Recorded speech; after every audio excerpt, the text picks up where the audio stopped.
Thank you. Welcome to the City Council meeting of Monday, May 18th, 2005. Thank you for being here. And before we call the meeting to order, we will have a prayer by Councilman Ken Hussey and then the Pledge of Allegiance. Thank you, Madam Mayor.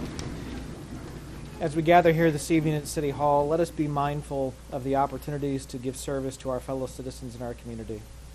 Let us keep in mind always the enduring values of our community and our nation, exerting our efforts in those areas and on those things upon which future generations can build with confidence. We are thankful for this day, for its blessings, its opportunities, and its challenges. May we appreciate and use each day that comes to us. May we be challenged to give our best always to our citizens and our community, and let us continue to strive to make Jefferson City an even better community. Amen. Allegiance to the flag of the United States of America and to the republic for which it stands, one nation, under God, indivisible, with liberty and justice for all. Thank you. We'll call this meeting to order. Phyllis, roll call, please. Branch. Here. Costales. Graham. Here. Henry. Here. Hussey. Here. Mahalovich. Here. Prather. Here. Schreiber. Here. Scrivener. Ward. Here. Thank you. Item 3, adoption of the agenda. And do we have a motion? Second. Thank you. Voice vote. All in favor? Aye. Thank you. That's unanimous, and we do have a couple absences. And before we go to item 4, the miscellaneous agenda items, I did want to recognize that we do have a group of junior Girl Scouts here tonight.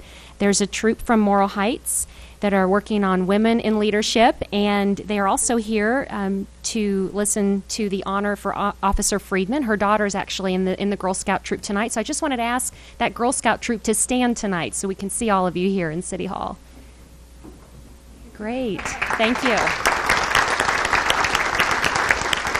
Thank you all for being here tonight. And I was a Girl Scout too, so I'm excited to see you all here. So thank you for being here tonight. And you're welcome to sit down and stay and enjoy the meeting. Item 4A, we have introduction of new Chamber Chairman Greg Bexton. So I'd like to welcome Greg to the podium here. And Greg was just elected the new Chamber Chairman. He took over his duties in January and works at Hawthorne Bank and has been very involved in the community. And appreciate you being here to give us an update on what's happening at the Chamber. Thank you, Mayor. As Carrie said, I am Greg Bexton, and I have been chairman of the Chamber for 5 months. I appreciate everything that you all do for the city. In my 5 months as chairman, it is a lot of work, and I appreciate everything you all do. Wanted to talk real quick about the 2 projects that are coming to Jefferson City. The first being the Special Olympics of Missouri. A couple months ago, they announced that they are going to build their Training for Life campus here in Jefferson City. And then the most recent announcement is the Continental Commercial Products. They announced that they're going to come in to the old R.R. Donnelly building, bringing about 200 jobs, and they plan to be open, I believe, by year end. Both of these examples are cooperation between the city, the county, the chamber, and private developers. Both of these are examples of situations that probably would not have happened if we wouldn't have had the cooperation from all 4 of those groups. So on behalf of the chamber, I encourage you as council people to continue to work with the chamber and the county and private developers, because in the end we all win. Both of these announcements will be very, very good for Jefferson City.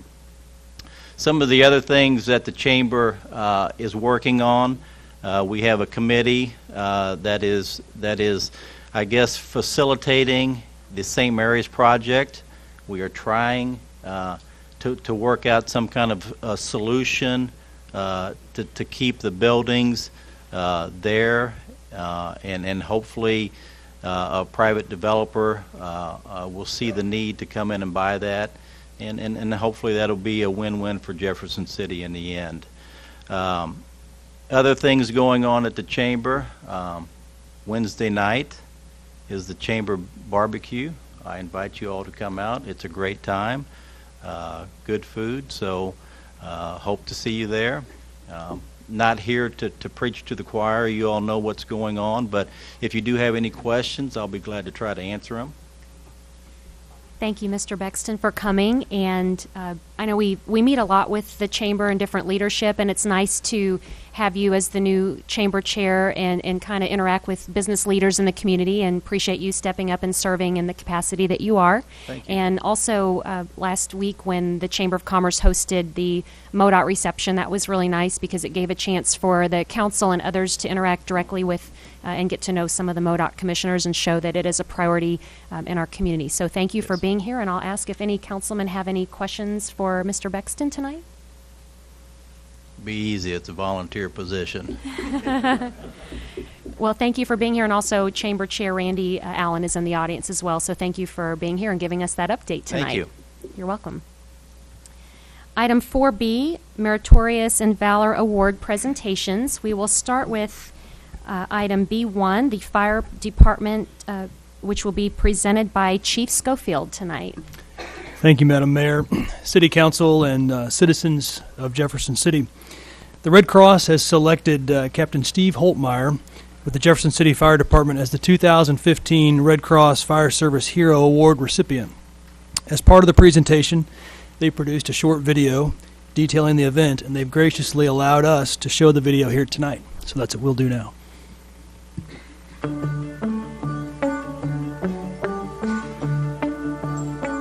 My name is Steve Holtmeyer. I'm a captain with the Jeff City Fire Department. I've been with Jeff City for just over 20 years. My whole family is in the fire service. My brothers, my uncles, my father, my grandfather are all firemen. So one evening we were out to dinner with another couple and at Chili's and just having a nice dinner, and all of a sudden Caitlin got choked on some mac and cheese.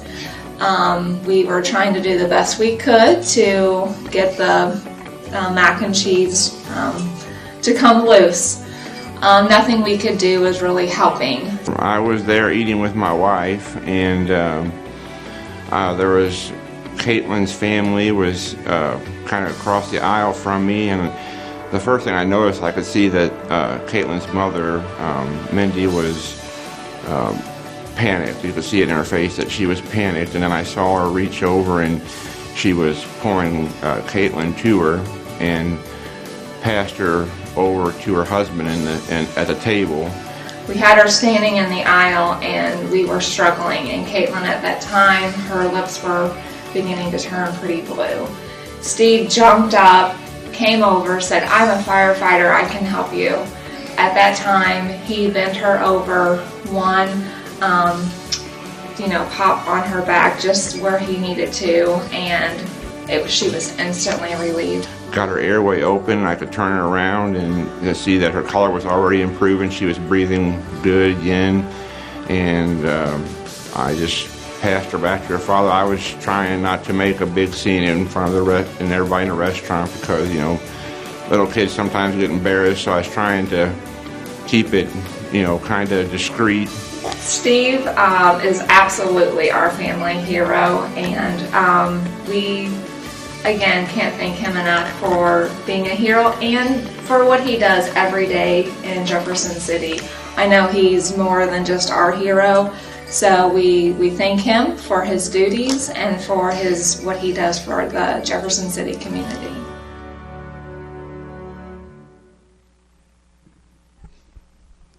I would now ask Captain Holtmeyer to come to the podium.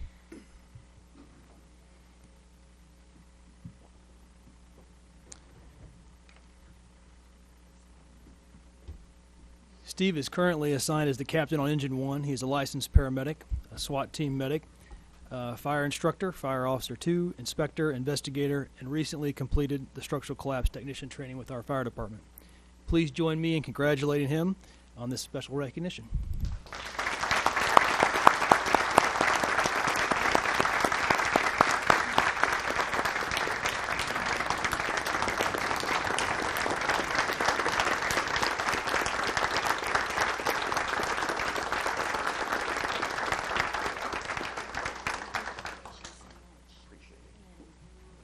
wanted to come down here and shake your hand and tell you personally thank you, and thank you just doesn't even begin to say the appreciation of all of us here and the families that you've touched, and the amount of service that you do and how important it is on a daily basis. When you're working or not, you're constantly caring about those around you, and what an important impact you've had. So thank you so much for your service, and congratulations on this award tonight. Thank you very much. Thank you. Thank you all.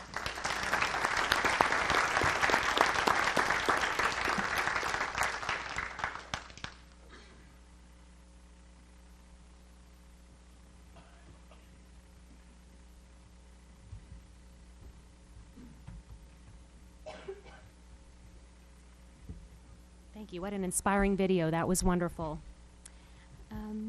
Item B2, the Police Department Awards, will be presented by Chief Schrader tonight. And we are going to honor 5 officers this evening. Sergeant Andrew Leonard, Officer Chris Goshi, Reserve Officer Kenneth Marsh, who's retired, and Officer Meredith Friedman, and Officer Jason Setterwall. Tonight we're going to start with Reserve Officer Kenneth Marsh, and I have a proclamation I can start by reading, and then I'll turn it over to Chief tonight. So, thank you.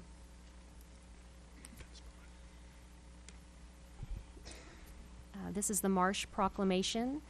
Whereas the safety of the citizens of our community represents one of the highest priorities in our city, and Mr. Ken Marsh has served as a volunteer reserve police officer for the city of Jefferson for an excess of 25 years, and he has volunteered in excess of 25,000 hours of service. And as a reserve police officer, he was subjected to the same risks, responsibilities, and licensing requirements as full-time paid police officers, and provided exemplary service to the citizens. And Mr. Marsh has announced his retirement from further voluntary law enforcement service. Now, therefore, I, Carrie Turgeon, Mayor of the City of Jefferson, along with the City Council, do hereby commend and extend appreciation to Mr. Ken Marsh for his many years of dedicated voluntary law enforcement service, and wish him a healthy and enjoyable retirement. Thank you for your service. And at this time, I would like to present a key to the city to Mr. Marsh. And while you're coming down, Madam Mayor, I Thank you. might add that, I did some quick figuring in my head, and Ken, for 25 years, would have had to donate 3,000 hours to maintain his status with us as an active reserve officer. 25,000 hours. As I looked at the policy regarding the presentation of the key to the city, it, paraphrasing, says if one gives exemplary service to the city, to the community, for several years. Well, certainly, Ken donated 20 hours a week, and he did admit that he took 2 weeks off a year. That's 50 weeks a year for 25 years, 25,000 hours to this community, and he was not paid a penny for that. It didn't make any difference to Ken whether it was the sun was shining, it was raining, it was cold, it was hot. It didn't make any difference what normal people, I guess you might say, would use as an excuse not to come in and serve his community. Friday and Saturday night, you could depend on Ken Marsh for a 10-hour shift. And there were many times that made a big difference. He put his life on the line to serve this community like everybody else does that wears our uniform. And I certainly am proud to be a part of this presentation tonight. It took him 25 years to earn this, but I think he made it. So I thank Ken, too.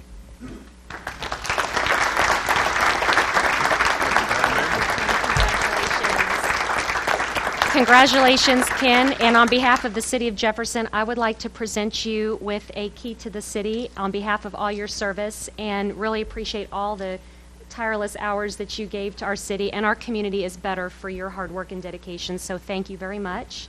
So there's the key to the city and our proclamation. Thank you. Thank you again. This is my first issued shirt. Did you want to say a word or two?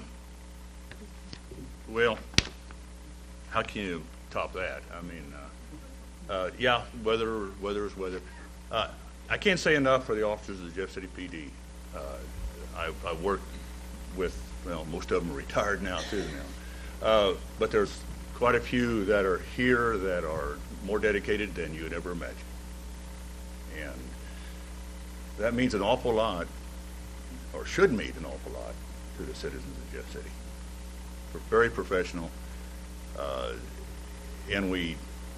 I miss it to a point, but after that many years, and I'm reaching that age, that I don't miss it quite as bad.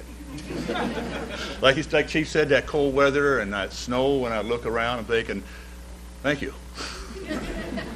This was the first shirt I was issued from the department, so I thought it was appropriate to wear it.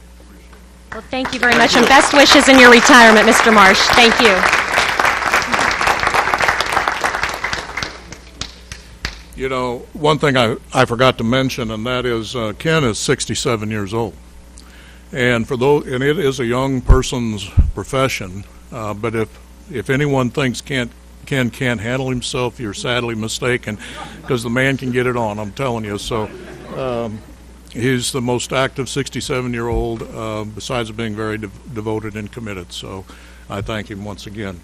As many of you on the council know, that every so often the police department presents various awards publicly here at the council, and it's that time. We wanted to do this late last summer, but as you'll hear, there was a very important award given by the governor to one of our recipients, and I wanted to wait until that was completed, and that this last winter was, so here we are. So with that, I'd like to ask the other 4 recipients to come forward and acknowledge Sergeant Steve Dappin, who will be reading a brief scenario about the circumstances of each case, and Captain Bob Clark is going to help me with the medals.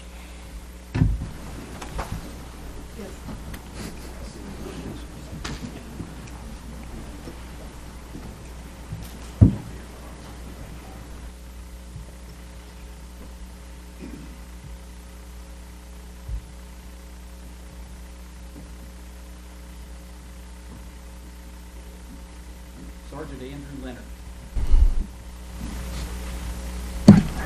Okay. Sergeant Andrew Leonard. The genesis of the electronic ticketing began with the assignment of Officer Andrew Leonard, now Sergeant Andrew Leonard, to assist the Jefferson City IT staff with the design and implementation of the program. The project was eventually delegated to Officer Leonard with instructions to keep IT staff informed of the progress. Officer Leonard worked diligently and quickly exhibited pride and ownership in the task. He displayed a strong passion for its ultimate success. He never hesitated to devote his off-duty time working closely with IT staff to ensure the program functioned effectively. Officer Leonard also assumed the task of installing the hardware in the police vehicles, saving the city of Jefferson considerable funds that would have been otherwise been paid for during the installations.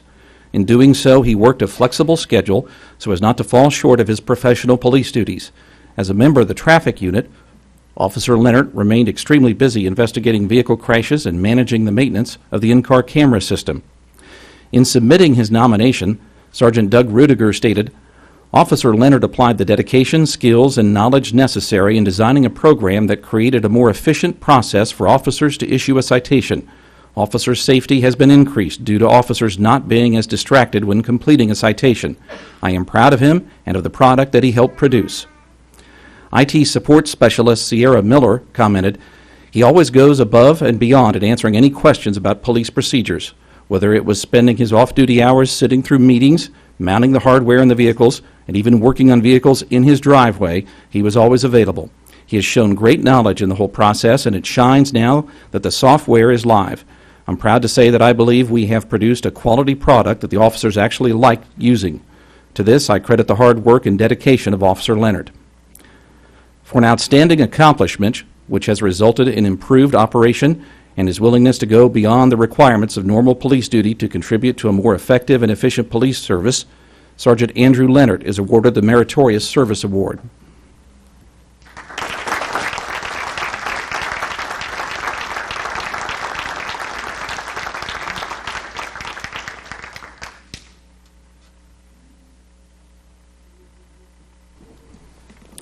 Officer Chris Goshi. While assigned as the school resource officer at a local middle school, Officer Chris Goshi noticed alarming class attendance issues with a male student. Officer Goshi began to investigate and discovered that home visit attempts on the part of school officials were met with resistance from the student's mother. Officer Goshi continued to work with the Division of Family Services and was not discouraged by the ongoing resistance from the student's mother. Officer Goshi's diligent and determined efforts resulted in the development of sufficient probable cause and the issuance of a search warrant by the Cole County Circuit Court. Utilizing the Jefferson City Police Department SWAT team, the warrant was executed. They found dangerous, filthy living conditions. An active methamphetamine lab was discovered in the basement. The child's nourishment consisted of popsicles. The student was found sleeping on a couch covered in newspaper and other pieces of trash to stay warm, while his mother admitted to using heroin moments before the search. The student was immediately removed from the residence.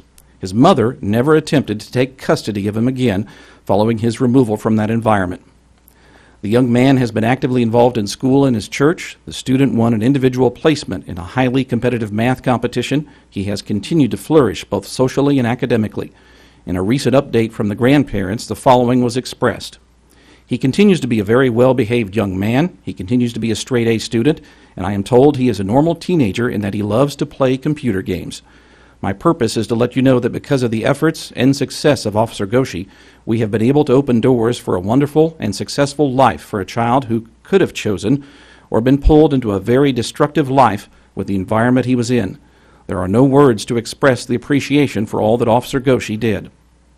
For going beyond the requirements of normal police duty by removing a child from a life-threatening environment, Officer Chris Goshi is awarded the Meritorious Service Award.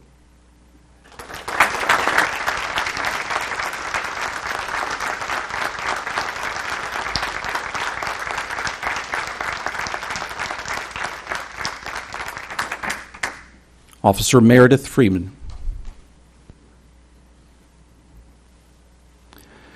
At approximately 4:30 a.m. on a Wednesday morning, the Jefferson City Police Department's Emergency 911 Center received a report of a structure fire in the 2200 block of Cedarbrook. Officer Friedman arrived only minutes after a 911 call was received and only shortly after the 87-year-old resident had re-entered the burning house to search for his 80-year-old wife. Officer Friedman, the first emergency responder to arrive, saw heavy smoke pouring from the residence and heard a man and a woman calling to one another. After the couple had made it to the ground floor from their second-floor bedroom, the husband exited the front door thinking his wife was behind him. His wife, seeking a coat from a closet near the family room, had grown confused in the dense smoke. Fearing for his wife's safety, the husband re-entered the house to search for his wife. Although areas of the first floor were falling into the basement, Officer Friedman entered the burning residence on her hands and knees in search of the couple. A short distance inside, she encountered the husband and instructed him to exit through the front door, after which she crawled further into the house in search of his wife, primarily through the sound of the woman's voice. Officer Friedman, carrying a bright flashlight, reached the wife, who by now had inhaled so much smoke she found it difficult to breathe. Officer Friedman guided the wife to the front door, and all three exited the burning home safely. After the incident, which was caused by faulty wiring, the wife would say, "Just when I had no hope, I saw this bright light and saw a woman's face in front of me. It was like an angel who came to save my life." To Officer Meredith Friedman, who in the line of duty did perform an intelligent act of outstanding bravery and courage in furthering the basic police purpose by protection of life, and who did perform this act without regard for personal safety or the threat of death, prompted only by the sense of duty to mankind, and such act being above and beyond the ordinary call of duty, and performed without thought of reward or gain, the Jeff City Police Department is proud to present the Medal of Honor.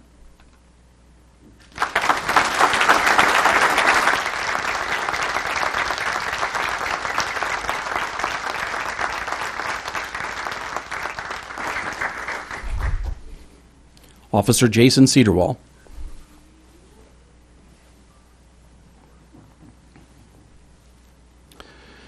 On December 10, 2013, at approximately 5:27 p.m., Jefferson City police officers responded to an injury accident at the intersection of Waymire Drive and Missouri 94.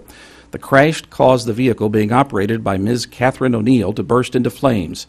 Ms. O'Neill was trapped with both her hips and legs pinned inside the passenger compartment. Ms. O'Neill is an employee of the city of Jefferson. The first officer on scene arrived to find flames shooting approximately 10 feet above the engine compartment, through the broken front windshield and through the Jeep's firewall. Officer Jason Cedarwall, after observing the situation, utilized his fire extinguisher in an attempt to extinguish the fire. Realizing that he and his second officer were not going to extinguish the fire, the officers expended the remaining contents of their extinguishers on the legs of Ms. O'Neill to mitigate her injuries. The officers then tried to open the driver's door, and failing to do so, attempted to open the rear driver's side door. Due to the damage sustained in the crash, neither door could be forced open. Officer Cedarwall next utilized his knife to cut the seatbelt restraining Ms. O'Neill. While Officer Cedarwall was cutting the seatbelt, the other officer used his asp to break open the windows to ventilate the thick, heavy smoke that was rolling through the Jeep's passenger compartment and inhibiting their ability to breathe. Both officers ran to the passenger side and were able to open the front door, but the extreme heat and smoke drove them from the interior of the vehicle. The officers resumed their attempt to pull Ms. O'Neill from the vehicle with such force the Jeep began rolling backwards, but Ms. O'Neill's legs and hips remained tightly wedged. Officer Cedarwall continued his attempt to extricate Ms. O'Neill from his position at the rear passenger door until Jefferson City firefighters arrived and were eventually able to extinguish the fire and cut Ms. O'Neill from the wreckage. Ms. O'Neill was transported to University Hospital in Columbia and subsequently transferred to Mercy Hospital in St. Louis. O'Neill spent 10 weeks in 3 hospitals undergoing multiple operations for a broad scope of serious injuries. Those injuries included third-degree burns covering approximately 45% of her body, many fractured bones, pneumonia, a collapsed lung, and mold growth. Interim Fire Chief Jason Turner stated that if not for the quick, decisive, uninterrupted efforts of Officer Jason Cedarwall, Ms. O'Neill would have tragically perished. In December of 2014, Officer Cedarwall was presented the Missouri Medal of Honor by Governor Jay Nixon in a formal ceremony in the governor's office. Officer Cedarwall was one of only 8 public safety professionals within the state of Missouri to receive the award for acts of valor in 2013. For performing an intelligent act in the line of duty, furthering the principles of law enforcement at the risk of personal injury, and who shall perform this act without regard for personal safety, but in the best interests of public welfare, displaying outstanding bravery and devotion to duty, Officer Jason Cedarwall is awarded the Medal of Honor.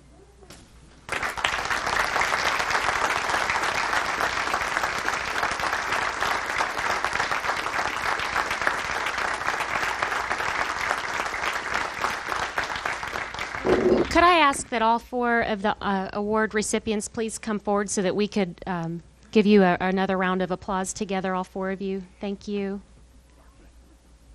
I want to say that it's how much we appreciate as a city all that you do, and that the lives saved, and that our community is definitely better for what you do and how important that is. So I just wanted to call all of you up and give you another round of applause for all that you do and show our appreciation. So thank you very much.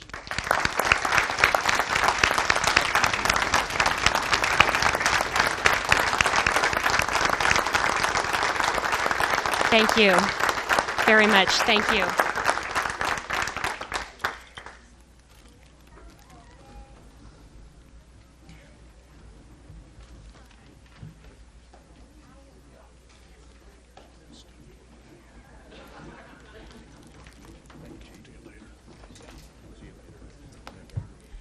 I also wanted to mention a big thank you to all of the families of the officers who are here today, and how much we appreciate the families and the support and love that they give all of our officers, and really do appreciate that. So it's wonderful to see such an amazing amount of support from all the families here. When we look at all the lives touched, we're all very proud and very humbled by this experience. So thank you very much. And also wonderful to have Catherine O'Neill, and to think of all that she's been through, and to see how that lives that have been touched and saved. And thank you very much, all of the recipients and their families. So thank you all for being here. And are there any council comments at this time? Okay, thank you all very much. Give them a moment to. Great. Thank you so much. That was wonderful and very appreciative. Moving on our agenda, item 5, public hearing, and we don't have any hearings today. Item 6, appointments by the mayor. Item A, I would like to appoint, I will entertain a motion to appoint the council liaison to the Public Transit Advisory Committee to be Councilman Larry Henry. So moved. Second. And a voice vote. All in favor? Aye. Thank you. So congratulations, Larry, and thank you for serving. I know you've already been involved with that group and attended meetings, so this will be a natural fit for you. All right, item B, I would entertain a motion to recommend the following appointments to Jefferson City boards and commissions. We have USS Jefferson City Submarine Committee appointing Bob Pretty, Environmental Quality Commission, Joshua Nash, Airport Advisory Commission, Jonathan Abbott, Facade Improvement Committee, Jim Crabtree, Planning and Zoning Commission, Chris Yarnell, Ron Fitzwater, and Bunny Cotton, Historic Preservation Commission, Terry Roddeman. Do we have a motion? So moved. Second. Any discussion? Voice vote. All in favor? Aye. Thank you. Item 7, presentation from staff, consultants, and invited guests. Item A, Bill Lockwood will present the Rome report. Thank you, Mayor. Progress continues on the development of our project in partnership with Lincoln University. The design development stage of the work with the architects is underway, scheduled to be completed near the 1st of June, along with a revised schedule for completion of the entire project. The MOU operating plan had a follow-up meeting after our retreat last Tuesday, and that agreement is moving forward toward final adoption. We also have a design committee meeting this coming Wednesday where we'll be discussing room data sheets, which will involve getting more into detail about each individual room within the structure overall. So let's be happy to answer any questions you might have. Thank you. Any questions for Mr. Lockwood? Okay, thank you. And also appreciate Councilman Mihaljevic for being involved in some of the process in meetings. And maybe later in the agenda, I might ask you during announcements, Bill, if you wanted to make any announcement about the new development with the potential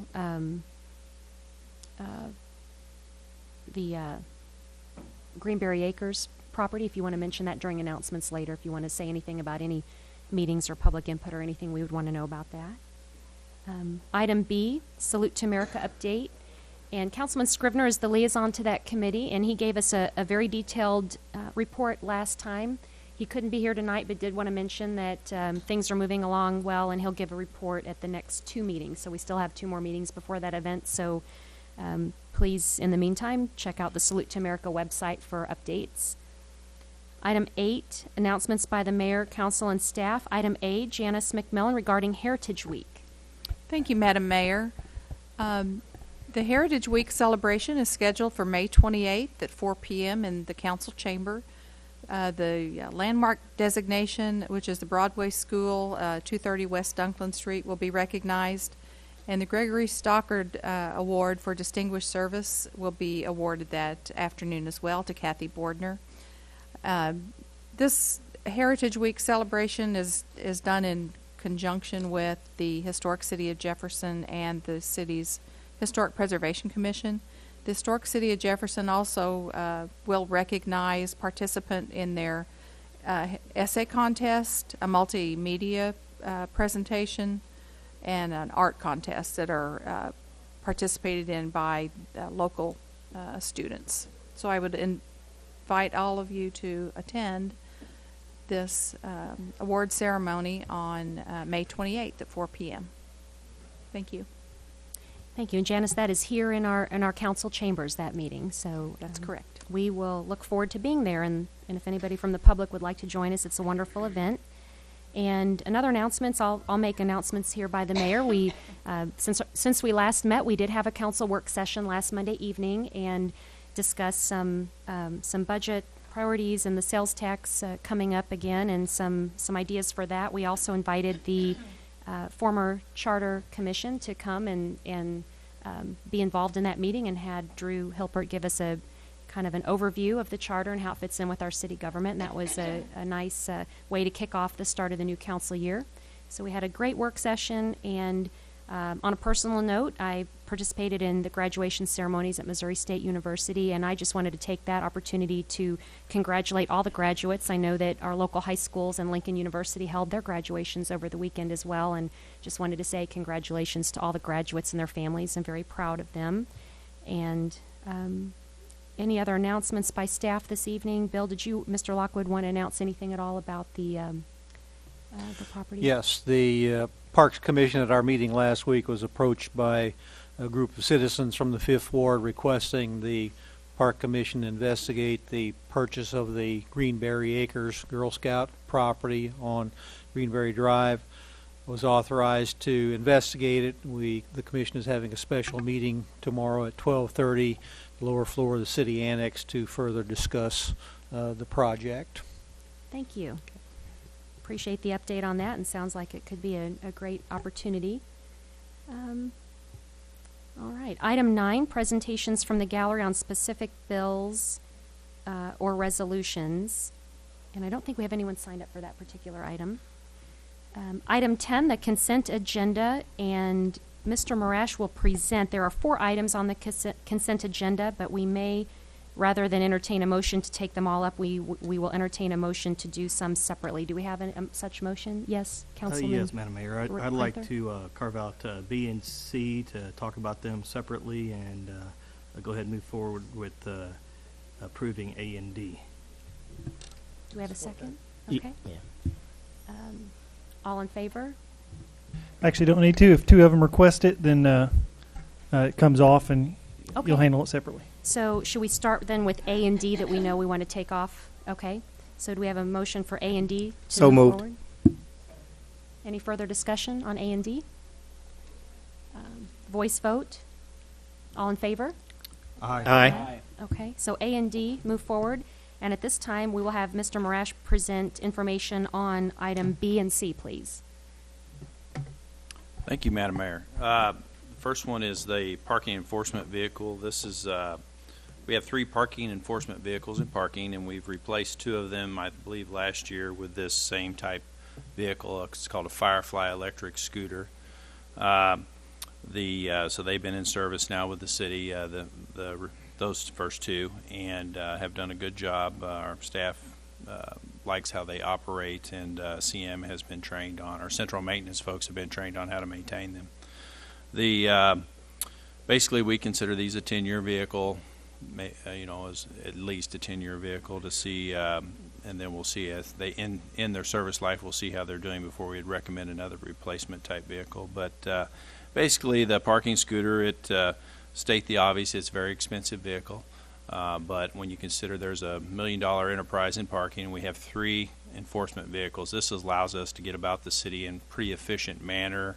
The purpose isn't really to write tickets, but it's to create parking opportunities and keep people where they're supposed to be. Obviously, there's other ways to do that. I mean, anyway from being on foot to I suppose there's various ways to do it, but the scooter, we're able to only utilize 3 officers to do that job for the entire city. So I think it's a good use of having those.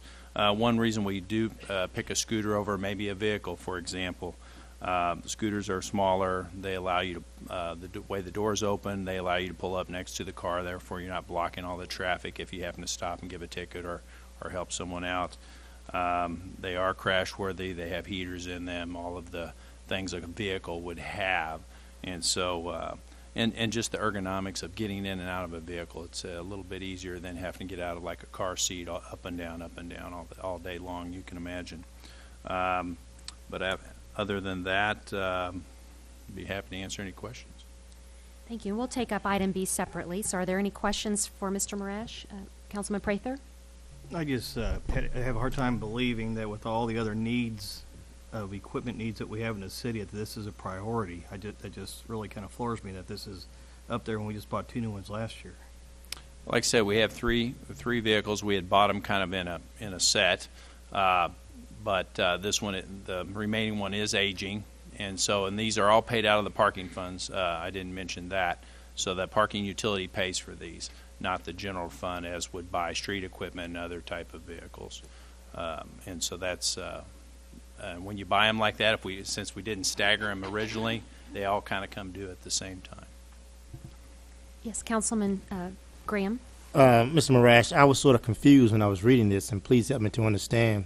It says that the staff is recommending the purchase the lowest and best bid, which was Where's Corporation of Frederick, Maryland.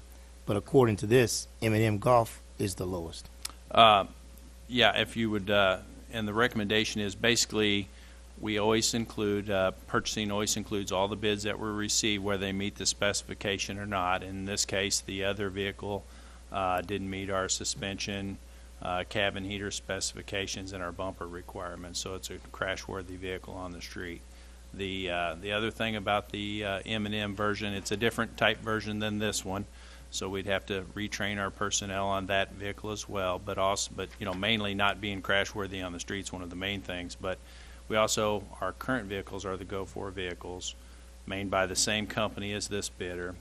We've had quite a bit of trouble having those maintained, getting the parts. That company actually went bankrupt. This is its second version of making these, so we would be reluctant to award any bids to that company again. Councilman Hussey.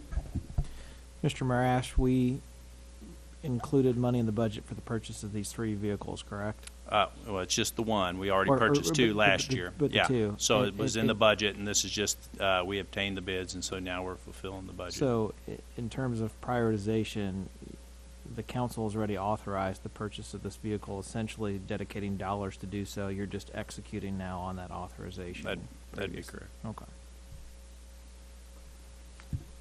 Any further questions for Mr. Marash? So at this point, the options would be to either move that item onto the informal calendar if council wants more debate or discussion, or we can entertain a motion to accept that item on the consent agenda. I move to accept that item. Second. Okay, any further discussion? Let's have a voice vote on this one. All in favor? Oh, I'm sorry. I said voice vote. Yes, that's correct, right? Okay. So we can move forward then. Yes, voice vote on that. And it sounded like that was everybody. Or do I need to do a roll call to make it? Okay, let's do another voice vote. All in favor on that one? Aye. Okay, and I think that sounded like everybody. Okay, thank you. So that passes. Sorry. Just want to make sure we got that one since we pulled it off separate. Thank you. Now, the next one is item C, accepting bid 2800 from Asphalt Productions. And Matt, if you'd present that. Yes, thank you. This is for our asphalt products, basically asphalt that we would go and get a truckload of to patch potholes or do street repair. And what we do on this, we spend historically about $30,000 a year in this contract. Citywide, the majority obviously, or if not all, is street department. But basically what we typically do is award to all 3 bidders because they're all fairly local, and then we go through a process of contacting the lowest bid, which is Jefferson Asphalt in this case, and then after that, if they're not making the proper product or don't have any product available, then we'd go to the next bidder, which was in this case Higgins, and then the following that, if they don't have any product, we'd go to APAC. Obviously, by the nature of it, we may need it for pothole repair, something like that. Sometimes asphalt plants do shut down if they don't have any work, and so we'd obviously need asphalt on a pretty regular basis throughout at least the summer months. Are there any questions for Mr. Marash? Okay, so the option would be to pull this onto the informal or have a motion to go ahead and vote this evening? Second. Okay, second, and we'll have a voice vote on this, please. All in favor? Aye. Aye. It sounds like that was everybody, so it looks like consent agenda is moving forward. Thank you. Item 11, bills introduced. We'll have first reading of 2015-7. An ordinance amending Chapter 34, Transportation, Section 34-46, Hangars and Buildings of the City of Jefferson, Missouri, setting the rates for ground lease for hangars. Mr. Marash? Thank you. As clerk indicated, this bill will codify the airport lease rates. It's basically, in the past, each individual leasee would try to negotiate a deal with the city, and they were kind of all over the place. And so and that had been a long history of doing it individually that way. In the recent years, we've been trying to, as these leases comes due, make them more standardized, and then also have an escalation factor each year, which is 3%, is by the code here now, as we're proposing.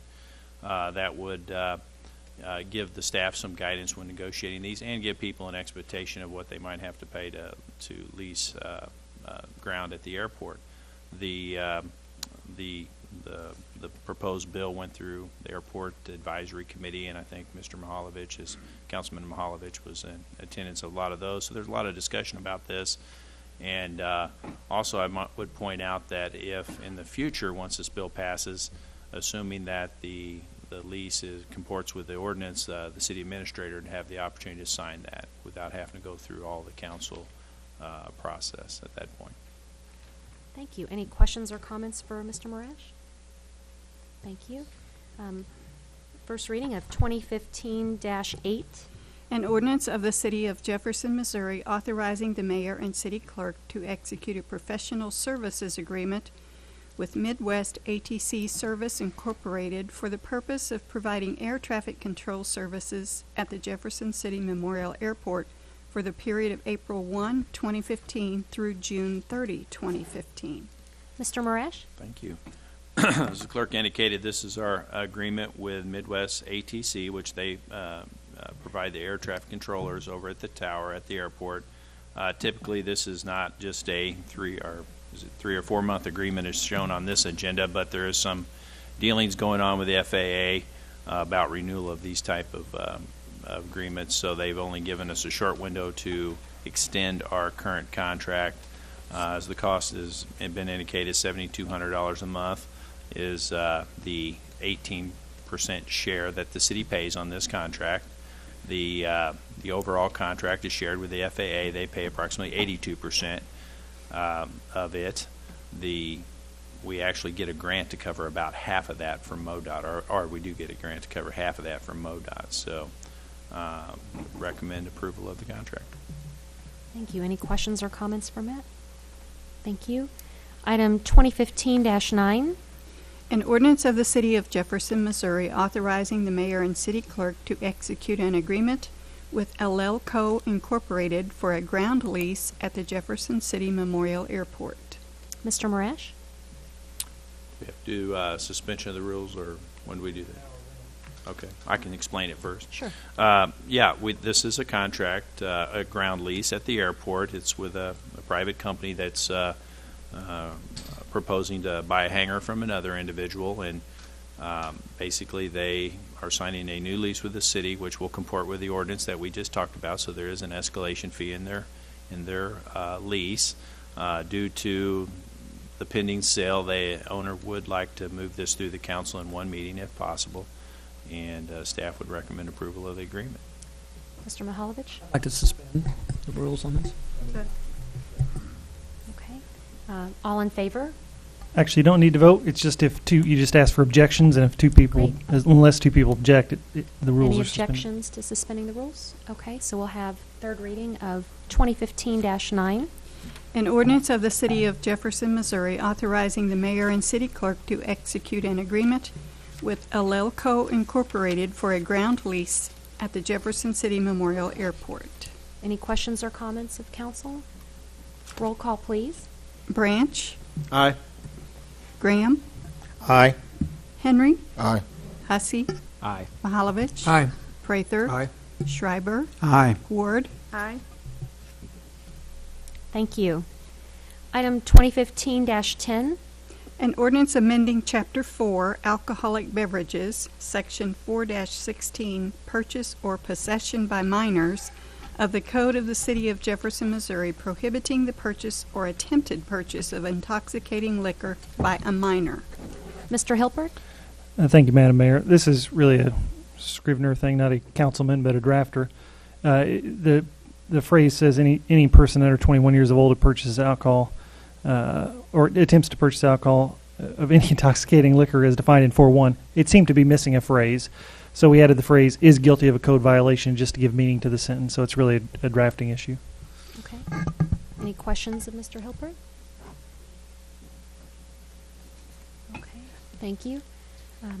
Item 12, bills pending, 2015-3. An ordinance of the City of Jefferson, Missouri, authorizing the mayor and city clerk to execute an agreement with Kaufman Enterprises, LLC, in the amount of $149,000, $106.40 for the Don Ray Drive Stormwater Project. Mr. Marash? Thank you, Madam Mayor. Excuse me. As clerk indicated, this is a construction contract with Kaufman Enterprises. It'll replace a failing metal culvert on Don Ray Drive with a box culvert. The clerk indicated the cost $149,106.40. Those funds come from the half-cent capital improvement sales tax. This item was discussed at the Public Works and Planning Committee last month, I believe, and recommended for approval of the Kaufman Enterprises. Thank you. Any questions or comments from council? Okay, roll call, please. Graham. Aye. Henry. Aye. Hussey. Aye. Mahalovich. Aye. Prather. Aye. Schreiber. Aye. Ward. Aye. Branch. Aye. Motion passes. 2015-4. An ordinance authorizing the execution of certain documents related to the maturity of the city's taxable industrial development revenue bonds, Command Web Offset Company, Incorporated, Project Series 2009. Mr. Hilbert? Thank you, Madam Mayor. 5 years ago, the city and the chamber entered into an agreement with Command Web that basically gave them some tax-exempt property. And what that essentially meant is that the city became owners of certain property and leased it back to Command Web. That 5-year abatement is now over, so we need to wrap up all these closing documents. So we'll return the property ownership back to Command Web, and the lease will be terminated. The documents were all drafted by the bond council.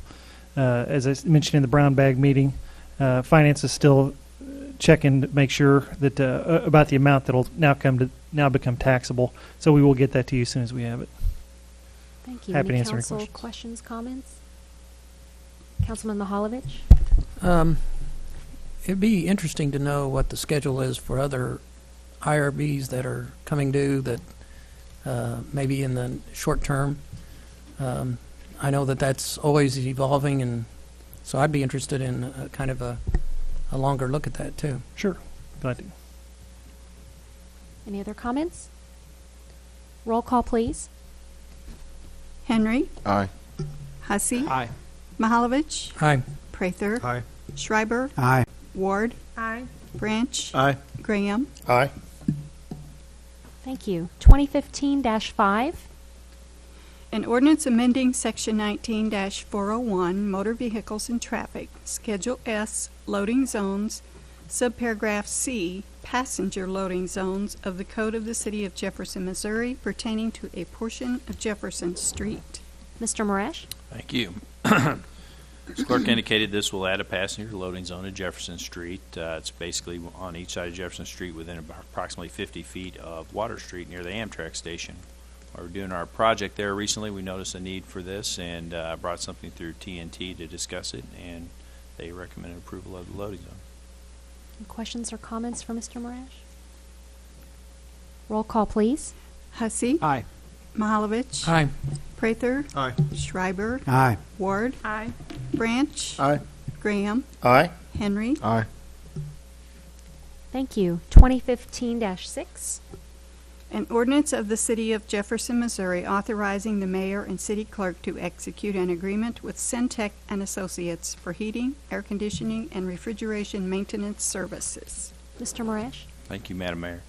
As the clerk indicated, this bill would authorize a contract with Centec. It's for heating and air conditioning services. What basically happens is this is a repair contract. If anyone, police department, city hall, various departments have a problem with their heating and cooling, they would contact this company. That includes maintenance activities as well. In the contract, you'll also note there is a price for prevailing wage work. I think the law department made some determination on this in the past, so certain services have to be charged a prevailing wage. But anyway, approximately $50,000 has historically been spent on this type of a contract with the city, and we would recommend approval of Centec. Thank you. Any council discussion? Roll call, please. Mahalovich. Aye. Prather. Aye. Schreiber. Aye. Ward. Aye. Branch. Aye. Graham. Aye. Henry. Aye. Hussey. Aye. Thank you. Nothing on the informal calendar. Resolutions. We have RS 2015-6, recognizing the importance of National Police Week, and Chief Schrader will present. Thank you, Madam Mayor. As I reviewed the resolution, it reminded me that it's well-written, comprehensive, kind of all-inclusive. I don't think there's a lot I can say to add to it as one reads it, which I assume you will. It tells us what it's all about and why we recognize those officers, particularly the ones who have lost their lives serving their community.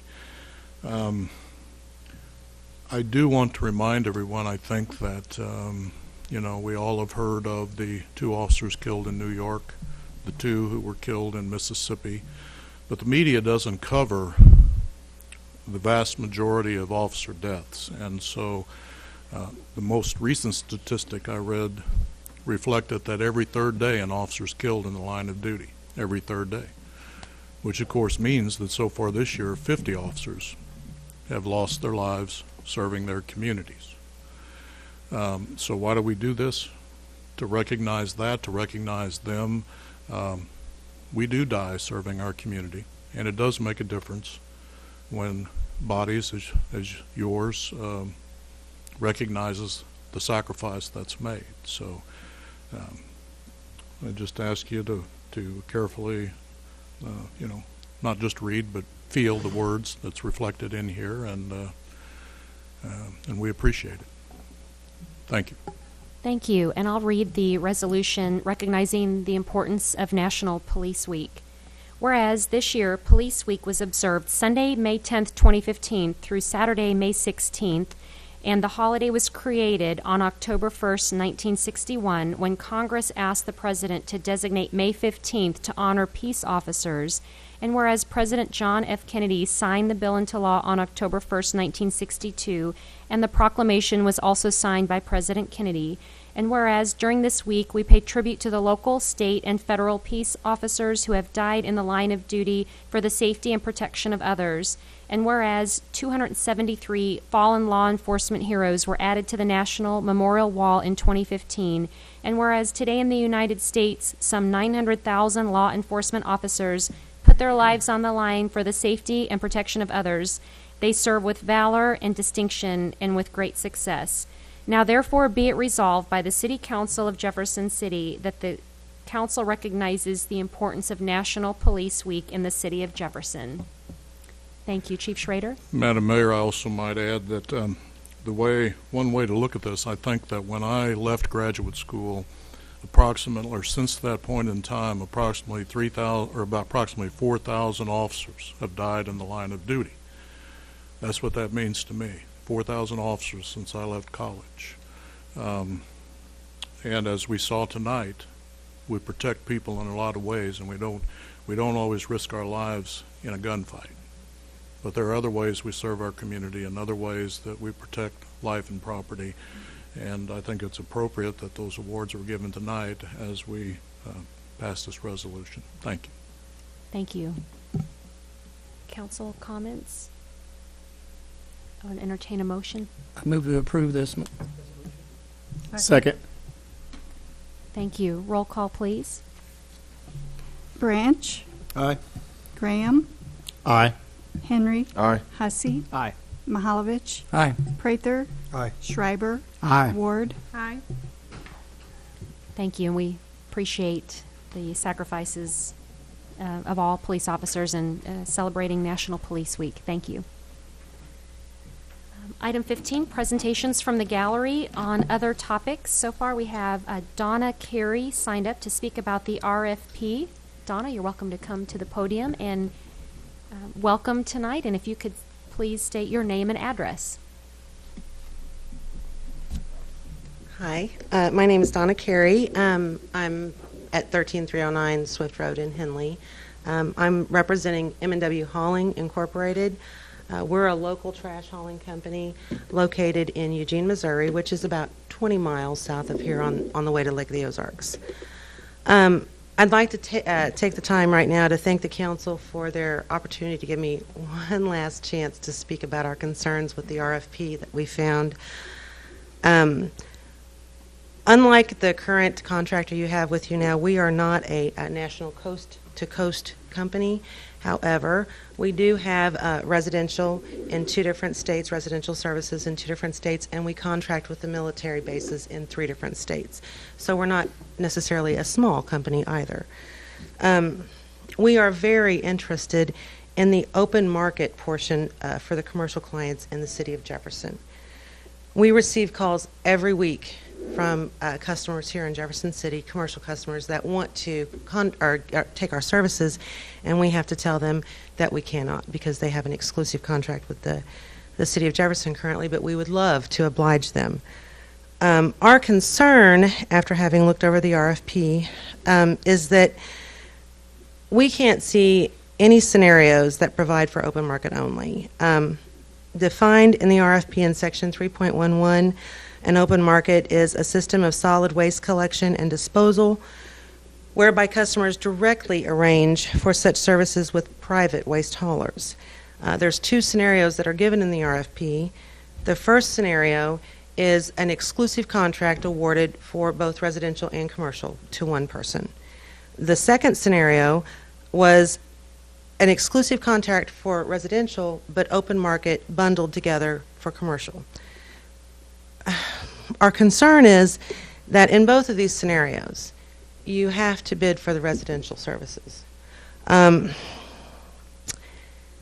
If you wanted commercial only as an independent contractor, if you were only interested in the open market for commercial, there's really no place to bid for this. And if you're one of the companies that are interested in bidding on this, you're obviously, I mean, as a company that's trying to make a profit, you're going to bid on scenario 1. Why would you bid on scenario 2 when that's only going to award you, exclusive contract for residential only? So we are concerned about that. The reason I know that you guys chose option 2 to begin with was because some of your commercial clients wanted more competition, and I think they especially mentioned that they wanted to have some local options as well. And again, that's the reason we became interested in the RFP, was because they had contacted us prior, and we had looked at the current contract that you have with the city and thought that we might be able to provide them services. So we applied for a license, but we were denied because according to the city attorney, Allied did have exclusive contract with them. So what we told our businesses was, they said, will you please take part in the next RFP process, at least to try to get the commercial part open. And so we said we would take part in that. So we are here in support of the non-residential commercial open market. But after looking at the proposed RFP, we just can't see how either of those scenarios has an opportunity for someone who just wants to bid on the open market. We don't see how we can do that, because it says in section 1.3 of the RFP, proposers may submit proposals on any or all of the scenarios outlined in this RFP, but neither of those scenarios. You have to bid residential, as far as we can tell, on both of those scenarios. If open markets for non-residential commercial is really going to be a viable option, shouldn't there just be one residential only scenario? Because by your own definition, an open market is something that you cannot really contract with one person for. I know that in an earlier council session, someone had mentioned open market. You didn't want 100 vendors in here because you were concerned about tearing up the streets and things. But they had talked about issuing 3 to 5 licenses for the commercial. So I don't know if maybe you could open it up, partially open, and take the top 5 bidders for commercial.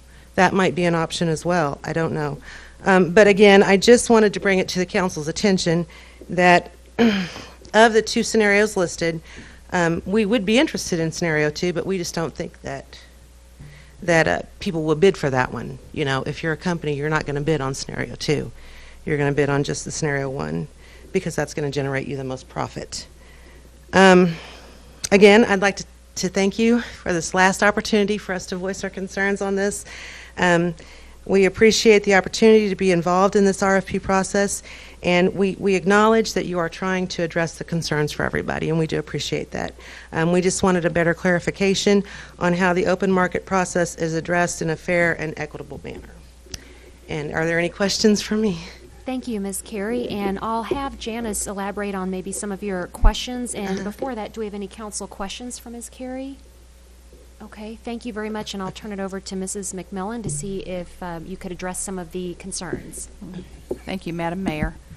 The two scenarios are an exclusive contract for residential and commercial services, much like the city has today with Republic Services. The second scenario is for an exclusive contract basically for residential services. The commercial services are anticipated to be open market, so there would be no bid required for that. Okay. It would the second scenario is just for residential services, period. So no bid is required to participate so if the council... If you're only interested in the If the council chooses scenario 2 and to award a contract for residential services only, then the commercial services will be under an open market. There will be no bid. It'll be an open market. Okay. Okay. I thank you. Thank you. Okay. Thank you very much. Did that answer your questions? I believe it did. If the council's going to choose between the two scenarios. Well, I want to make it clear that the council's not choosing between the scenarios tonight. The council is only being asked to release the request for proposals so that interested companies and firms can submit their proposals. They're not choosing a scenario this evening. So if companies only submit to scenario 1, that's all they'll have to choose from then. Is that correct? Companies may submit whatever they wish. If your company wants to submit a proposal for scenario 1, you may do so. If you only want to submit a proposal for scenario 2, you may do that. If you want to submit 2 proposals, one for scenario 1 and one for scenario 2, you may do that. And I understand, and that answers my question. It doesn't answer my concern. My concern is that anybody that's going to bid on this, like someone that like us who just wants the open market, we're not going to bid. You wouldn't need to bid. We wouldn't need to bid. You wouldn't need to bid, right. But you're only going to collect bids from people that are interested. The people that are interested are probably only going to be interested in scenario 1. Well, maybe not. Somebody may just want to do the commercial rate, or that rate, council will have an opportunity to look and see what that rate is, but you don't need to bid on the residential. Somebody interested in just the commercial will right, just have and just I commercial. understand that, and I think our concern, it's not our question more as it is our concern that the open market is seriously looked at, because your coast-to-coast companies are probably not going to want to bid on the residential only, is what I'm saying. I think they will. I think the price may be higher, but we'll get all that information, and City Council will have some options we to just look wanted at. to know that was a concern is all. It doesn't preclude just the commercial only. Right, okay. Yeah. Okay, thank you. Thank you. Any other council questions? Okay, thank you. Are there any other presentations from the gallery on other topics? Yes, Marjorie Benders, you're welcome to come to the come to the podium, and please state your name and address. Yes, this is on the same topic, so I hope I didn't have to be registered. My name is Marjorie Benders. My home address is 913 Fairmount Boulevard. I have a marketing and public relations firm in Jefferson City, and I'm located at 125 East High Street. I simply wanted to take this opportunity to thank you, Madam Mayor, and all the city councilmen, and Steve Kroll and Janice McMillan and Drew Helpert, everyone that's been involved in this process, because I do believe that the city has listened to the concerns of the businesses, and I think it has been a very thoughtful and a very objective process. I have been delighted to be able to participate in it. Through this process, we communicated the beliefs and the opinions of a group that is known as the Jefferson City Commercial Trash Alliance. And I stated this at the last meeting, and I hate to be just regurgitating the same things, but I do think it's important as you move forward that you know that a large number of businesses and business owners and managers and some individual businesses or individuals who represent multiple companies in this city have signed on their support and have expressed their gratitude and appreciation that the city is listening, that they were objective. The process that has gone through, I would say, in about the last 8 to 10 months has been, I think, it's been very productive. And I would just like to thank each and every one for this. And tonight, as you move forward and decide how you're going to move forward with this RFP, I just want to thank you on behalf of all of the different businesses for your consideration. Thank you. Thank you, Ms. Benders. Any questions this evening for her? Okay, thank you. Any other presentations from the gallery? All right, come forward and please state your name and address, please. I'm Joe Shelton. I'm at 113 East High Street. And I'd like to thank you guys. I didn't have a formal appointment for this topic, but I've been speaking here previous with my city councilwoman, Laura Ward. And you'll have to forgive me, this is the first time I spoke in front of the council, so I don't know the proper procedure exactly. But I live in downtown on High Street, and I've had in the past some complications with parking. And I know this probably isn't the first scenario that has been brought up over the years, but and prior, I've accumulated parking tickets on a day-to-day basis. In an approximation of a year and a half ago, when I lived on the 300 block of East High, I accumulated a $680 worth of parking tickets that I had to pay all at once. And now that I'm on the 100 block of East High, I'm in an upstairs residential unit, and I continue to accumulate tickets. And when approaching the city, as far as getting a proper spot in one of the parking lots, there isn't an abundance, of course. There's a waiting list of 60 people or more, which I've been told by Britt that is up at the municipal building, or here at the municipal building, that it could take upwards of 2 years to acquire a spot at one of those lots. So, in essence, I continue to get tickets on a day-to-day basis, and I'm wondering if there is, reading over the ordinance that I've got for what has been in the past and what is now, as far as obtaining a permit for specific parking or parking in metered spots or on lots in specific zones. There was a pilot program that was launched years back, and not that long ago, and then since taken out of commission with this ordinance that has been written.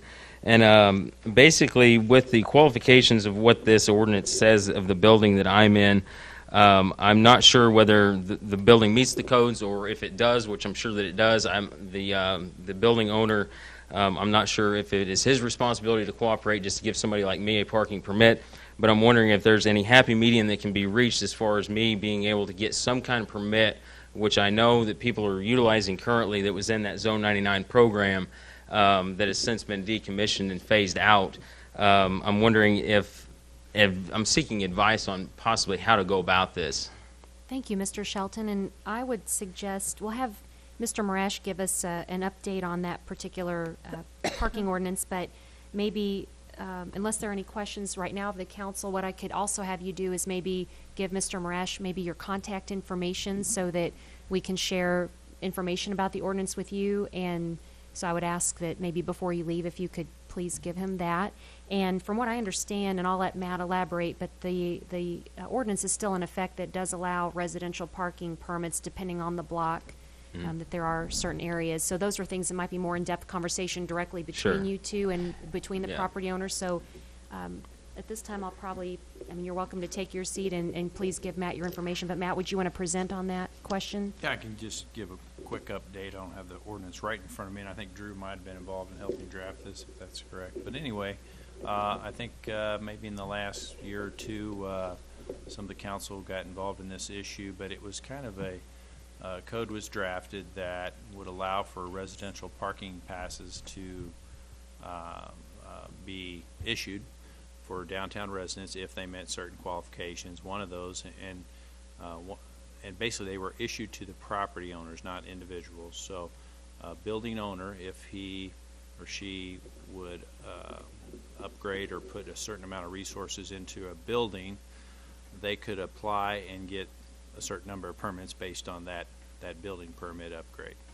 The property you currently live in hasn't comported with those specifications, so there is none available to that property. But that's in a nutshell what it was. It was kind of somewhat of an incentive for people to upgrade their properties. Going to mention, and the parking garage. Oh yeah, and we do have spaces available for individuals to rent in various lots in the parking garage as well. Yeah. And I'd be glad to do that. Those rates are published, and I think Britt had communicated that to you. But basically that was how the code was written, and so we're implementing how it was written. There was a previous predecessor to this, as you indicated, and some of those people still had those permits, and they were at the time grandfathered in as long as they kept them active, and so that program does not carry forward though.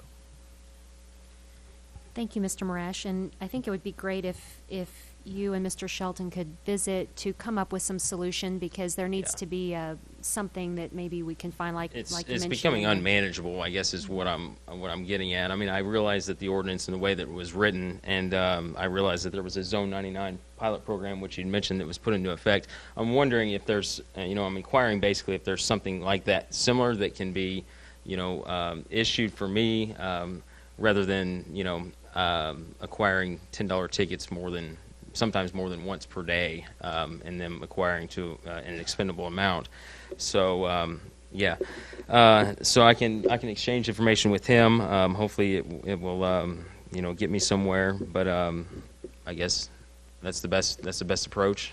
Thank you. I think that would be best if you two could talk about what the options are, and then in the ordinance too, maybe Matt could share with us afterwards what the resolution is. If you could, maybe we could bring it to maybe an upcoming administration committee if we need to speak further about it to see where it fits within the ordinance, because the ordinance does allow for the permits, but it is dependent on upgrades being made to the building. So maybe we could see where that falls, because I think there was some discretion, I believe, on the part of the city administrator, but that was maybe the number of permits if they met all the criteria. I don't know if there was any discretion on whether or not the criteria were met, but if they were met, because sometimes there would be a husband and wife, for example, living in the unit, and depending on how much of an upgrade had been made. So maybe those are things that could be looked at and reviewed and see where that particular property stands. So I would ask that if you two could communicate and see what the options are, because sometimes there is parking, we just don't know where it is. So if we could share where it is, that would be helpful, and then we could get an update from Mr. Marash.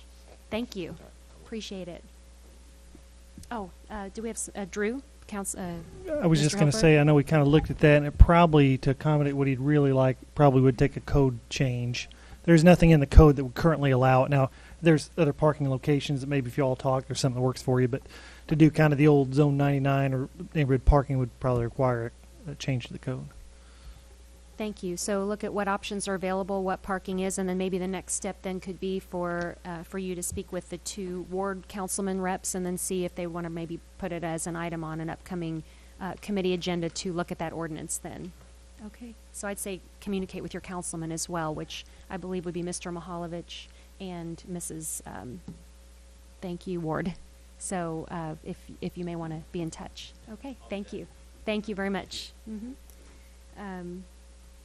Any other, Frank Reisick, presentations from the gallery and other topics. Please present your name and address, please. Good evening. Frank Reisick, 406 Chestnut. Madam Mayor, City Council people. Since code changes came up and solid waste came up, it just reminded me of a short note in the News Tribune about a proposal for a special code change that would be needed if someone was picking up food waste from various restaurants, etc., for composting purposes. Maybe this could be considered as part of the RFP proposal for contractors for waste hauling, or maybe it have to be handled separately. It's just fine-tuning of solid waste, that any way we could reutilize solid waste is better for the environment and better for everyone involved. So I suggest that you consider that. Also, concerning solid waste, I was happy to see in the note in the paper that there's a possibility with the RFP process that people bidding on the solid waste contract would have the opportunity to address small-time users such as myself, who maybe put out a trash can once a month or so, to have some way to have us get a lower rate than the big-time users. Of course, big-time users are not going to like this. They're going to have to pay more since us small-time users are subsidizing them. Now, one possibility, I may have mentioned this in a letter or something, would be to have a special rate for a single-person household to pay for a pickup. Just the first week of the month would be the only pickup. There's got to be some way to monitor this. That's one simple way of doing it. It's not the only way, but I'm glad it is potentially being addressed in the RFP process. Thank you. Thank you, Mr. Reisig. Any questions for Mr. Reisig? Okay, thank you.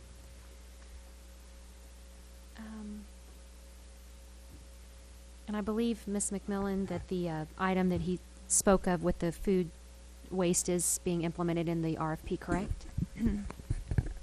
Being addressed. An addition was made to the RFP to address food waste composting. Thank you. Okay. Any other presentations from the gallery? Thank you. Item 16, council and staff discussion on presentation topics. Anything further? Okay. Item 17, any new business tonight? Item 18, unfinished business. Item A, I'll ask for a motion to direct staff to finalize and release the May 14th, 2015 RFP for solid waste services approved by the council at May 18th, 2015 City Council meeting. And Ms. McMillan will address this, or will present. Thank you. Thank you, Madam Mayor. Just to recap, our public involvement has been fairly extensive in development of this RFP. We had 2 open houses in October of 2014. Staff conducted surveys in November 2014, and we also had the availability of the survey that was conducted by the Downtown Association and the Benders Walker Group. The Environmental Quality Commission has also provided comments. Public Works and Planning reviewed several components of the RFP in December of 14 and January of 2015. We had multiple meetings with interested parties, and the City Council had 2 work sessions, one in February and one just last week. As has been discussed previously, the RFP contains 2 components. One is considered an organized collection. Some people call it an exclusive contract. And that would be for both residential and commercial services in the city. The second scenario also reflects an open market for the non-residential users. So there would be an organized collection for the residential component, but an open market for commercial non-residential. Some other significant parts of the RFP are that we've asked proposers to show the effect on rates based on a volume-based service. The types of containers may be proposed. We still get a lot of comments about where have our bags gone. So we're allowing the proposers to indicate what type of container that they would like to use in their service.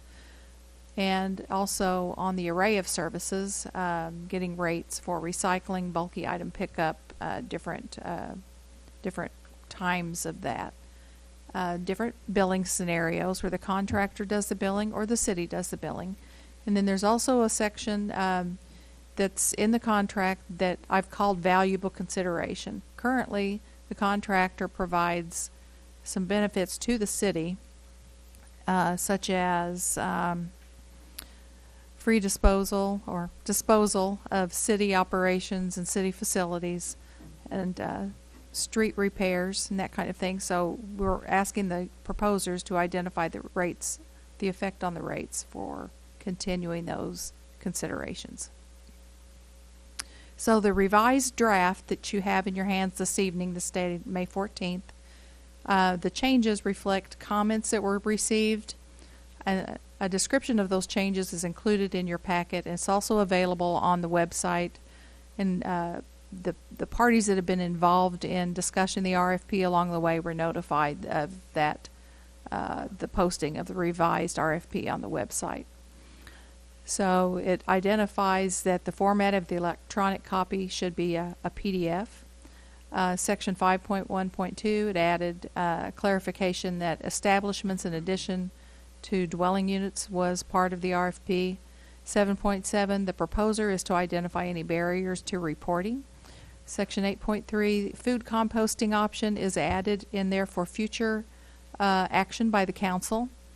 9.9, modified the construction and demolition language.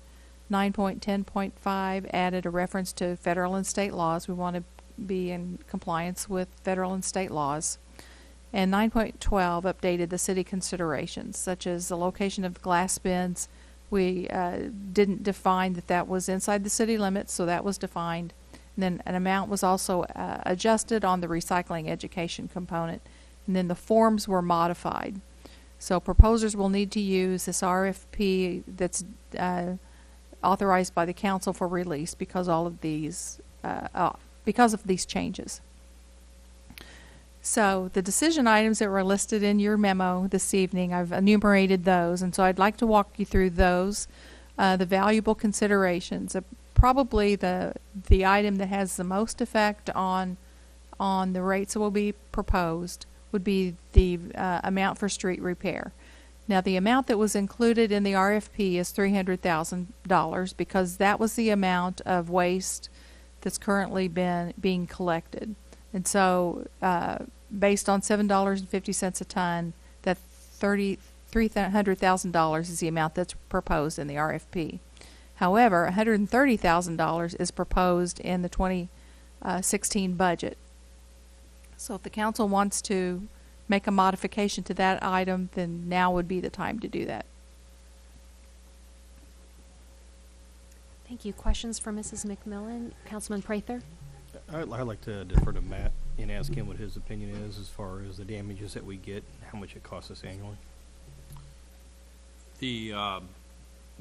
I think the $130,000, if I'm recalling, was kind of a negotiated amount, and I think other people negotiated that version, but we did a calculation determining, various curb issues, and we actually had, at the time, trash trucks sinking through the middle of the streets and things of that nature. So, any money in that regard would be helpful. I know the current budget's based on $130,000, so, but I think you could justify the $300 easily. Councilman Mahalovich?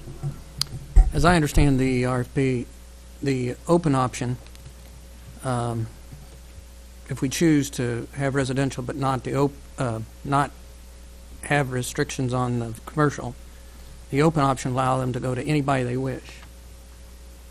And will they be paying a damage fee as well? How the open market is regulated will really be a decision of the council. I would suggest that we ask, those contractors or those service providers would need to get a business license.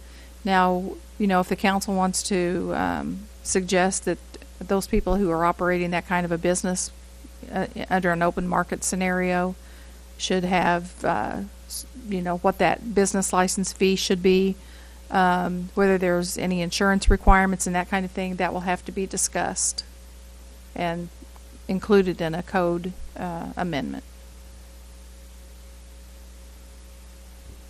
Councilman Mahalovich? Follow up on that. It seems like a lot of unknowns with regard to that open market right now. Well, the city hasn't had an open market in a long time, so that's probably correct because there hasn't been a code to regulate the solid waste haulers in the city as a independent business for quite a long time. And my concern is I think we can address some of those issues, but going into it, I'm not sure if I'm in favor of the Wild Wild West. So I want, I don't know if I want trucks running down the city alleys every other day or every day because of everybody chose different vendors. So it seems to me that we have some thinking to do if we're going to go to this open market. If we could restrict the number of open, which is an oxymoron, I understand, and then the street repair issue is also little troublesome. So I don't have an answer. I don't think you have an answer right now. I do not have an answer at this time. Just a comment then. Councilman Henry? Well, that was actually going to be my question, Janice, was whether or not, if we seriously looked at an open market system, would there be a recommendation on how many, which, like Councilman Mihaljevic just mentioned, I mean, is it really an open market if we limit the number of providers in that particular way? I mean, for a city this size, I could see for a much bigger city in that regard, but we've got some thinking to do as far as that open market goes, as I would see it. Did the city look at possibly how many providers in that manner for a city our size? Well, I think there are, we don't really know how many companies are interested in serving our city in an open market. There are would probably be 2 or 3 companies who would be interested in providing those services, because those are the companies that have been interested in the RFP development. And my issue would be is that once we open that up, there would be other folks wanting to do that probably would not have the credentials of a bigger business. When you talk about an open market, that would be one of my only concerns about who we would open that up to.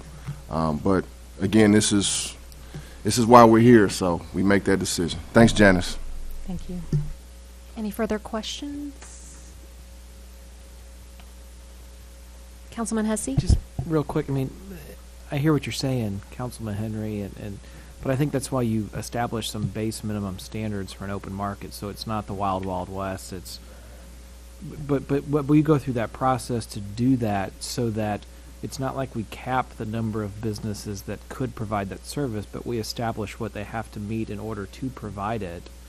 So therefore, if 10 businesses are able to fulfill our minimum standards, then 10 could provide it. But we take into consideration what you're discussing to make sure that they are, credentialed, but take into account some of these things. I mean, I think we get through that if we go that route to an open market. I don't making sure there's not hesitancy on that option amongst you tonight, because I think it's good to explore it, and then it's just on us to figure that out with staff consulting us as we go forward. I mean, there are some standards out there. It's been a while for Jefferson City to have gone through that, but we're not the only municipality in the United States of America that would have an open market on some of the trash services. So I think that we just have to explore that and make sure we do it appropriately. Back to the point about the money for street repairs, I guess I would advocate for just keeping that number higher for negotiation purposes. My guess would be that an RFP, that gives us some leeway. We got 130 in the budget. I'd be curious to see if we kept it higher, what that would look like.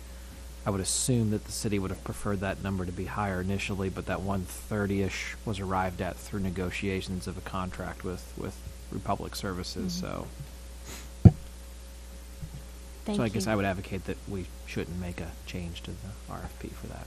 Thank you, Councilman Hussey. And I believe that's similar to what Mr. Marash was saying, that it sounded like you, not to paraphrase what you said, but you would prefer the higher amount as well be in the budget as the council decides to make that decision, your recommendation. I haven't really discussed it directly with Mr. Kroll, but I believe that's in the RFP, and I think it's well justified at that amount.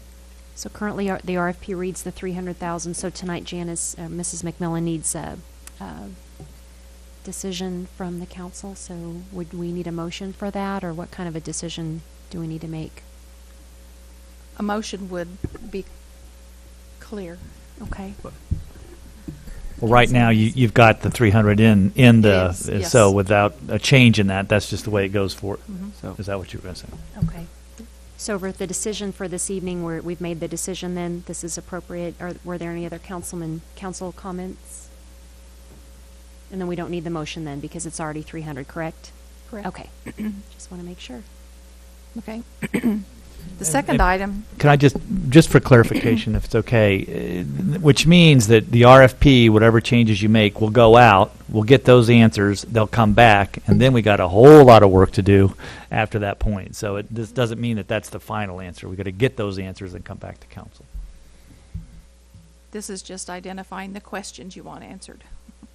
So the second item is the timeline. We discussed a timeline at May 11th.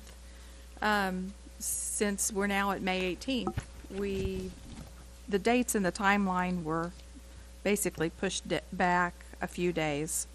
So if the council approves this RFP, the planned release date is May 20th. And so here are the other dates that are proposed. Mandatory pre-proposal conference on June 9. The proposals are due July 17th. Interviews and presentations during the week of July 20th through 24. Review of proposals from July 20th through August 31st. And then the council would receive a recommendation on September 8th. And then all the other dates are to be determined depending on the council's review schedule. Public hearing date would be established, approval of the contract, and begin service. So that's decision item number 2. Decision item number 3 would be any other changes to the RFP that you suggest. And number 4 would be to approve the RFP for distribution. Thank you. Council questions? Councilman Prather? I noticed that you had that, to be decided on the time frame as far as final approval. But what is the drop dead date as far as for the council to decide the very last date that we set as a council? The council, the contract expires. The actual in the contract, the expiration date is October 31st, 2015. So realizing there will be some time, if the contract is awarded to the current provider, there will be some time because the provisions are going to be changed. So there will be some changes that the contractor would have to address before beginning service. If the contractor is changed from the current provider to a new provider, that contractor is going to need more lead time. And even if the city would take on the billing, the city is going to require some time to set up billing procedures. So as we move closer to October 31st, that really squeezes everybody's ability to set up adequately to begin service on November 1st. So the fifth item really is to consider extension of the current contract, because that allows the council and the providers sufficient time to consider the proposals for the council, and then secondly for the contractor to be able to ramp up sufficiently to begin service. Any other questions? Councilman Mihaljevic, did you have your hand up earlier? Okay. You want to go back to the timeline? So we'll go through each decision item. We did number 1. Any further discussion on decision item 2 on the timeline?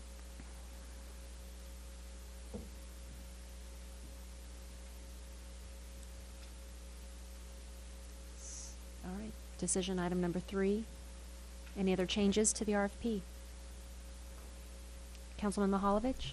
Could you explain the impact of 8.3 and how we would execute that within the contract regarding the food waste? Sure. Currently, food waste is defined as garbage. Garbage is defined as solid waste. We have a exclusive contract for solid waste services with Republic Waste Services. So currently, food waste couldn't be separated out of that solid waste stream without a code amendment. In this RFP, a provision was added in Section 8.3 that says that the city will or may reserves the option to negotiate a contract for food waste composting on behalf of those food waste generators.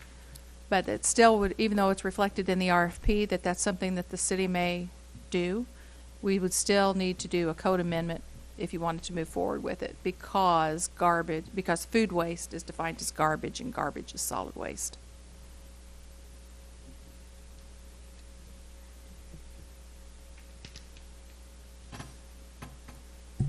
Any further questions, Councilman Mihalovich? So the impact is, unless we change an ordinance, the RFP really does not include food waste, except as garbage. That's correct, except that it puts any proposer on notice that the garbage may be excluded from that solid waste stream. So, you know, if garbage is a significant part or portion of of the solid waste stream, which it is, but they're probably only the large generators are probably going to want to participate in a food waste composting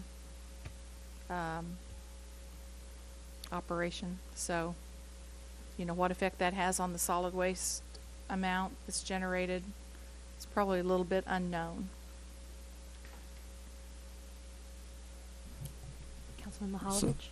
So if there were a way, a desire for us to have food waste composting, could you recommend an ordinance or how we would proceed with that?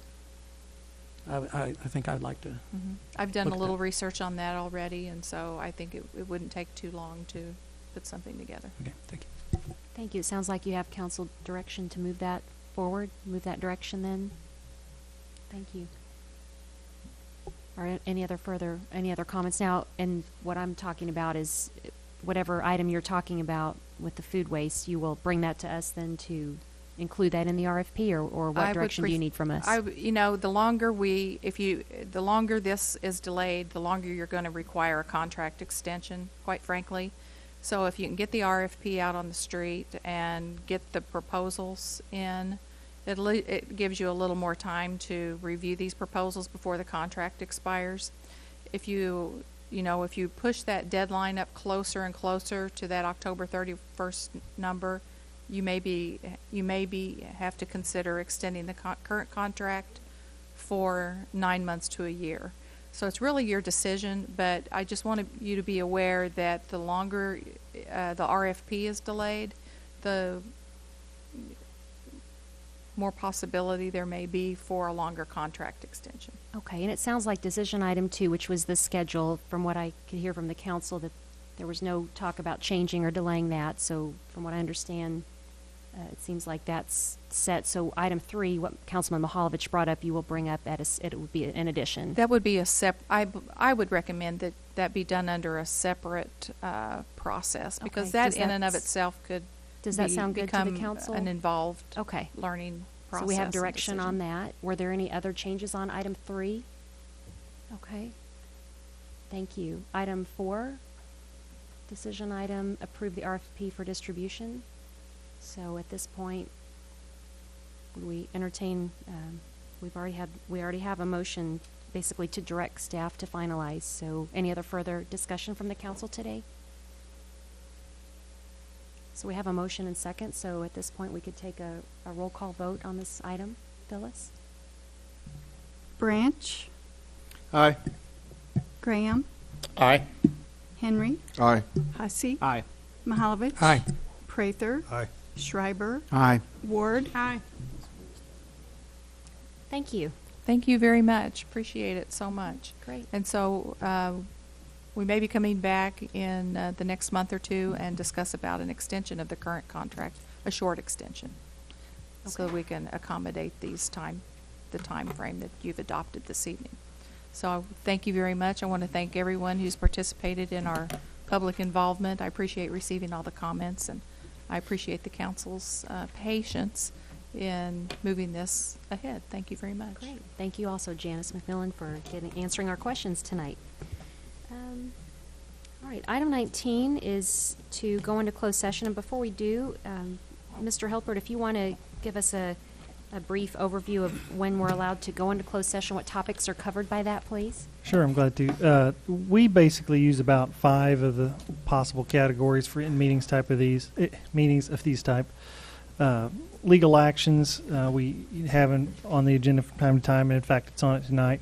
And what that allows you to do is to go into closed session to discuss litigation or privileged communication with your attorney. Some case law suggests there has to be some kind of real threat of litigation. Either you're actually going to sue somebody or somebody's about to sue you, or any of the other privileged communications you have with your attorney. Another one that we commonly use is the purchase of real estate, but there's a big caveat on that. It has to be the purchase of real estate where the public knowing about it could affect the cost.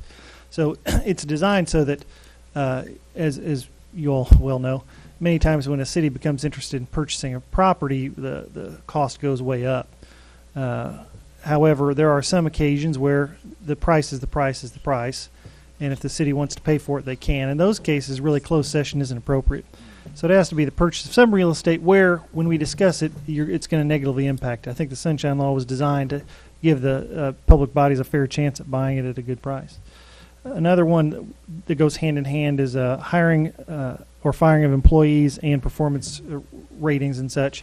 So, for example, Steve, Phyllis, and I are all both direct employees, so you may want to do our performance ratings in confidential, and you can do that. Or hiring and firing of any of those employees, you can do as well. The one that we probably use the most, which is sealed bids and contracts, those are lumped together. And this is the one where I will be honest with you and tell you that the paper thinks we overuse, and they've suggested to me that we should be cautious about how we do it. It's in regards to sealed bids until they're open and contracts until they're executed. So the big issue here is it's not a general discussion point. It's about some specific contract with some terms to be discussed. And I think the Sunshine Law is set out to allow you all to negotiate points. Generally, it's with your council, your staff, and you send them to go forth, but it can be directly with individuals as well. But again, it has to be more than just a discussion about some good ideas here or there. It needs to be some true point of negotiation. And those are kind of really the big ones that you'll see. Any of the other ones would be very rare that we would use. And tonight we're going into litigation, and I'm fine with saying this part. We're going to talk about all the cases where the city's a litigant or defendant. So. Thank you, Drew, for clarifying that, because we always like to keep things as open as we possibly can, so it's good to know those options to make sure that if we do, that we're following or falling within those guidelines. So item 19, pursuant to section 610-021 of the revised statutes of Missouri, the chair will entertain a motion to go into closed session to discuss the following: legal action, section 610-021.1. Further discussion? Roll call, please. Branch. Aye. Graham. Aye. Henry. Nay. Hussey. Aye. Mahalovich. Aye. Prather. Aye. Schreiber. Aye. Ward. Aye. Thank you. Item 20, motion to adjourn. We usually wait till after the closed session to do that. I think we're in closed session now, so kick all these people out. We will meet across the hall now. Thank you. Right here.